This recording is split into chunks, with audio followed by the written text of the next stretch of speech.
Welcome back, everybody. Today we're discussing WandaVision episode 4, and oh boy do we have a lot to talk about. The episode we interrupt this program begins with the blip, the monumental moment in MCU history when Hulk reversed the infamous Thanos snap, bringing back half of the universe's population that was previously deleted. This moment shows the recreation of Monica Rambeau in the hospital room chair, with the implication right away that the person beside her, whoever it was, would not be coming back. Later, we find out that was her mother, who we knew were practically best friends with Captain Marvel. The entire scene in the hospital was magic. The particles flying through the air as the people were returned, the confusion as people tried to find their loved ones, and the terrifying realization that they were essentially killed 5 years ago. It's one of my favorite Marvel sequences ever, and I'm really glad that we get this in this story because it feels like a needed reminder that, hey, this is the MCU and this is canon and you need to all be watching this. This sequence also gives us a date because we know that the blip takes place in October of 2023. What's odd is that the calendar from episode 1, which we theory crafted, pointed to this year being 2023, is showing us August 23rd. Now this is where it gets super interesting because we know Wanda was snapped out of existence. On August 23rd, 2023, she was still blipped from existence until the snap in October, which is where she's reformed and then fights Thanos in the Battle of Earth. Naturally, my mind is running rampant trying to think of creative ways to explain this and how she could be here, if that is showing us that this is genuinely August 23rd of 2023. The first and foremost pressing thing is that it's hinting that maybe this isn't Wanda at all and someone is using this and using her image as bad PR to achieve something nefarious.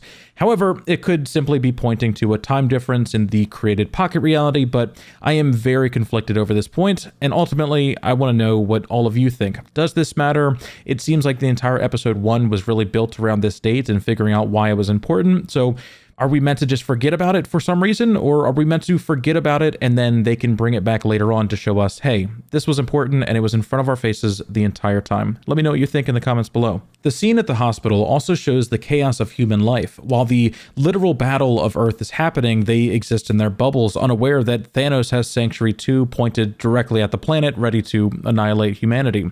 And while Monica learns that her mother has died 3 years ago, the endgame is finally beginning. Then we see S.W.O.R.D headquarters, and man, I would have fired this person. I don't know why this triggered me so much, or why this was just like such a weird thing for me, but I found this dialogue so jarring, and I wonder if it points to something deeper, like a way to show opposition between this organization that we believe to be good and our beloved Monica, who we know to be good. I wonder if this isn't a subtle push that maybe Monica and this company will one day oppose each other, or like S.H.I.E.L.D.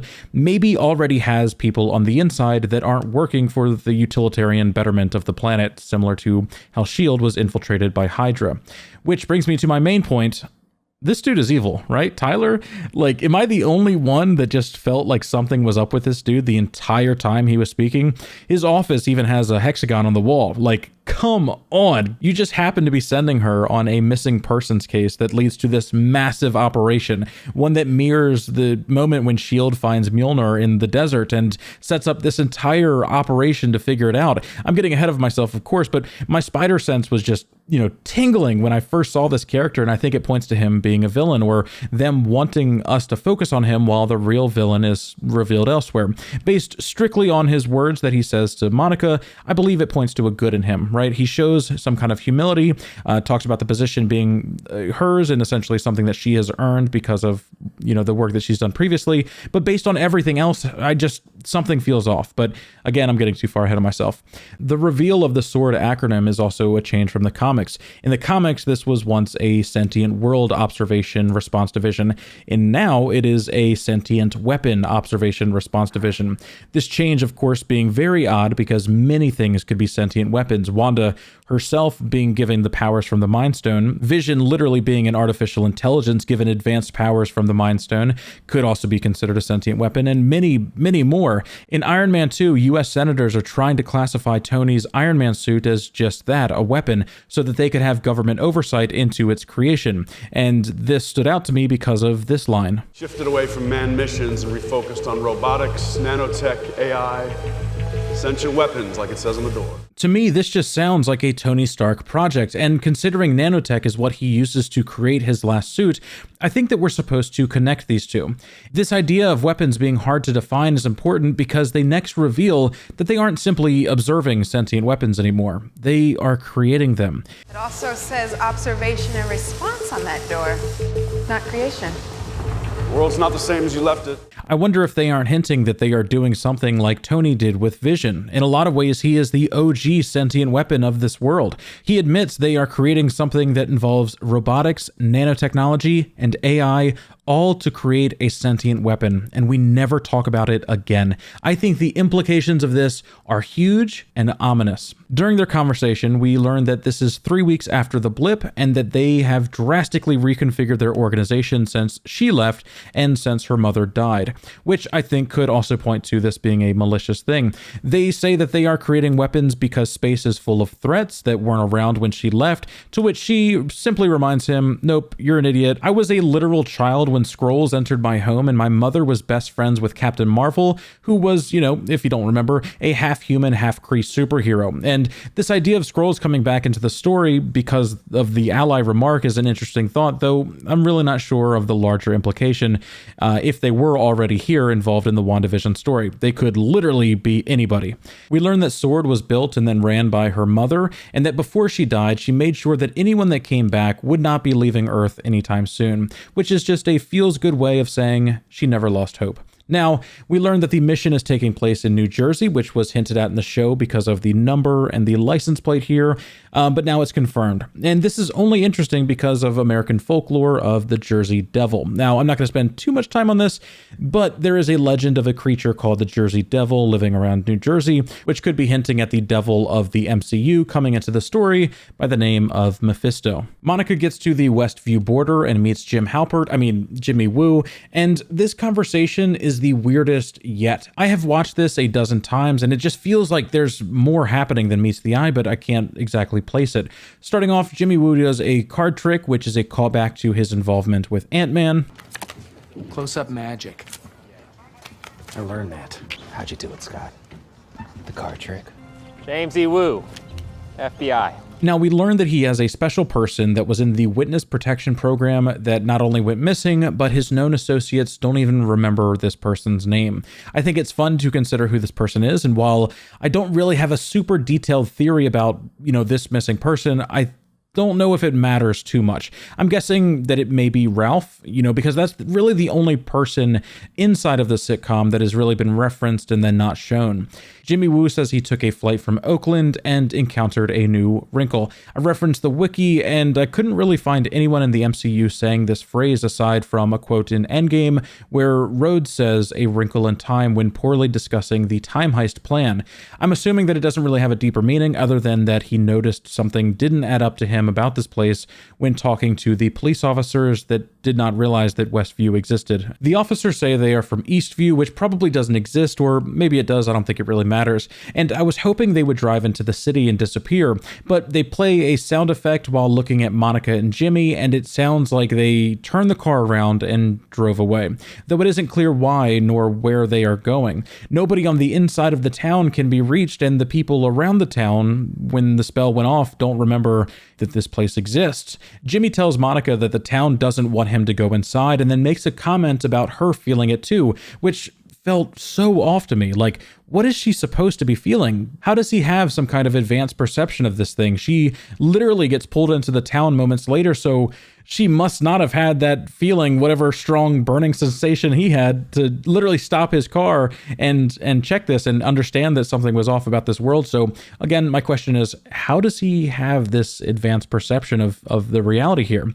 We then see Monica pilot the drone, meaning that she was technically the pilot of this thing, and the first confirmation that something is shaping the things to fit a perfect narrative for Wanda. I think it's possible that it is Wanda doing this, but it could also be the third party that we keep talking about. This advanced drone and then later the hazmat would have probably ruined Wanda's immersion, so it's rendered as something that fits the world. When she gets sucked in, we also see more of this pixelization effect, either pointing to the CMBR discussed discussed later, or again, the technology possibly creating this world. My subpixel theory about the creation of this world being something that S.W.O.R.D could have done is off the table completely, but it's very possible this isn't explicitly Wanda's magic. 24 hours later, and we see a team of highly trained people with orders not to speak to each other. Oh my god, it's Darcy Lewis. The last time we saw her was in Thor: The Dark World, helping Thor defeat the Dark Elves. Her involvement is amazing because it is a great reminder that we are in the MCU and any number of these beloved characters can be brought back. She is ultimately the one that discovers the CMBR increase, which is important for so many reasons. Firstly, this radiation is a real thing that dates back to the creation of the universe. It is everywhere, all around us in a very finite and continuous amount. Before the big switch to digital, analog TVs could pick this up, and it was said that about 1% of all TV static was caused by CMBR. Now, the implications of that are probably why we are seeing Wanda's life being broadcasted. Wanda may not be explicitly broadcasting a TV show. She's created reality, and like the creation of the universe, the echoes of that creation are still being carried out by radio wave for people to observe. Now that is massive. It means that this is not just some tiny pet project or a technology or something. This is the creation of a whole new universe. And I think because Darcy says that the radiation levels are safe for now, it hints that at some point it won't be, and that I think Wanda could lose control of this universe and it could take over the entire world, or just, take over the entire universe. The other thing to consider with the creation of a universe are, again, the Infinity Stones. These were 6 singularities that after the universe exploded into existence, they were formed into 6 Infinity Stones by the cosmic entities. I wonder, with the creation or implied creation of a whole new universe for Wanda, if she isn't trying to recreate the Infinity Stones or simply trying to create a Mind Stone to truly bring back her beloved Vision. We then see Tyler again trying to help with the mission at Westview, instructing the mission through the tunnels, and it's made clear that this thing extends high into the air and deep underground. Then we see the hexagon to end all hexagons. The entire town and the force field around it is, of course, a hexagon. We can only speculate about what this means, but I've been saying since episode 1, this is an important symbol. But, we don't really know what it points to yet. It could point to a many number of things, but keep watching for it and how they show this symbol in relation to whom. This is one of the biggest reasons that I don't trust Tyler, because it's the first time the image is ever linked to somebody directly outside of the Westview town, and it could be a red herring, but I'm also curious about this character and where else we're going to see these hexagons appear. When Tyler first hears the footage from Wanda that's provided by Darcy's work, he starts questioning the footage that he's seeing and asks if it's fabricated, which felt really odd to me, like he would only do that if he was trying to create doubt about this genuine lead that they had. Darcy then explains that the audio and video wavelengths are intertwined in the CMBR. So it does leave open the possibility that somebody is purposely broadcasting this from the inside, though I can't guess as to why somebody would. I'm still taking this as the imprint of the creation of the universe, and they are able to see it because it's so close to them, though this doesn't explain the edits and the differences of perspective as to what's really happening on the inside and what they are being shown on the outside, because Wanda clearly sees this radio and hears Jimmy try to talk to her, but the broadcast has that removed. Why and how? I propose the following. After a ton of rewrites, this is what I believe could be happening. What if the CMBR would exist no matter what, and it carries the imprint of what is happening on the inside no matter what, meaning the people outside are able to see everything that is happening plain as day. So that third party that I am always talking about could be pulling the strings from the inside, shaping this universe as a sitcom, because if they were upfront about their motivations and the actions that they were really taking, their entire malicious plot would be revealed on this tiny screen because of the CMBR. I believe their plot relates to the creation of her children and the involvement of Mephisto. So instead, they shape it as a peaceful sitcom with comedy relief where everybody is happy, and edit out the interruptions and the moments where Wanda starts kind of coming back to reality and understands what's happening, so that it just appears that this is Wanda's happy life with her in full control.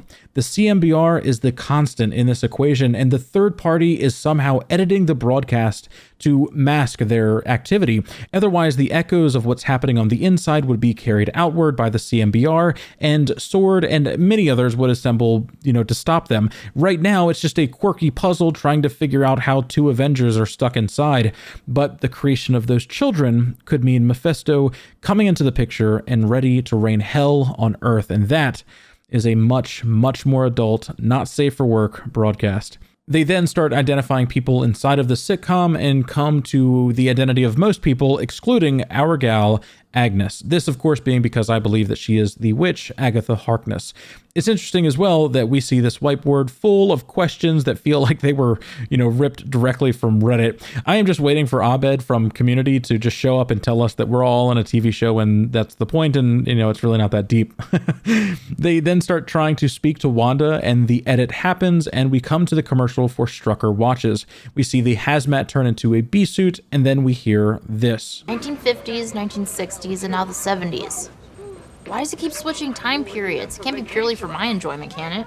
If my theory about the CMBR broadcast is correct and somebody is making this happen to mask their nefarious plot, this is literally the reason. It is literally for their enjoyment because of the third party, knowing that someone would be watching and be able to detect these things. And we see that affirmed immediately and perfectly shown as like this, interchange of perspectives when Jimmy Woo says, I can't believe Wanda and Vision are having a baby. I believe the whole point is the creation of these children, and because it's masked as a neat sitcom, this isn't some mind-blowing thing. It's just a fabricated thing, a part of a story that they don't need to care about. So, yeah, Darcy, this is quite cleverly just for your enjoyment. The episode ends with someone editing the broadcast of Rambo being removed from the pocket reality, and then, thankfully, we get to see this. Right now you are trespassing here, and I want you to leave.